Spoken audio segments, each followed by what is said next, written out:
ନୂଆ ସଂକଳ୍ପ ନୂଆ ବିକଳ୍ପ ଏବଂ ବିଭିନ୍ନ ଦଳର ଅସନ୍ତୁଷ୍ଟ ନେତାମାନଙ୍କୁ ନେଇ ଯଦି ଏକ ମେଣ୍ଟ କରାଯାଏ ଏବଂ ନୂଆ ଦଳକୁ ଜନ୍ମ ଦିଆଯାଏ ତାହେଲେ ନୂଆ ଦଳ କିଛି ନୂଆ କଥା କରିବେ ବୋଲି ଚିନ୍ତା କରାହେଉଛି। କାହିଁକି ନା ବିଜେପିକୁ ଯେଉଁ ଆଶା କରି ଭୋଟ ଦେଇଥିଲେ ବିଜେପି ସେଥିର ସଫଳତା ହାସଲ କରିପାରିନି।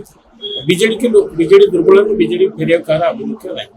ଆଉ କଂଗ୍ରେସକୁ ଏକ ବିକଳ୍ପ ଦଳ ଭାଜିଲା ତାଙ୍କ ଦଳରେ ଯେଉଁ କନ୍ଦଳ ଲାଗିଛି ସେ ଦଳକୁ ମଧ୍ୟ ଯେତିକି ଆଶା ସେତିକି ଆଶଙ୍କା ରହିଛି। କିନ୍ତୁ ନୂଆ ଏକ ଆଞ୍ଚଳିକ ଦଳ ହେଲେ ନିଶ୍ଚିତ ଭାବରେ ସାଧାରଣ ଲୋକ ବିଶ୍ୱାସଭାଜନ ହେବ।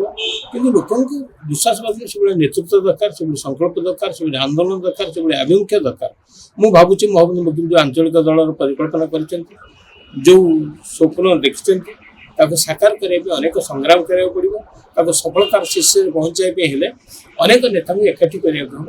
ତାହେଲେ ଯାଇକି ଆଞ୍ଚଳିକ ଦଳ ନୂଆ ନିଶ୍ଚିତ ଭାବରେ ଓଡ଼ିଶାରେ ଗଣନା ହେବ, ଲୋକଙ୍କ ବିଶ୍ୱାସଭାଜନ ହେଇପାରିବ, ଲୋକ ତାକୁ ଭୋଟ ଦେବେ, ମତଦାନ ଦେବେ, ସହଯୋଗ କରିବେ, ସମର୍ଥନ ଦେବେ।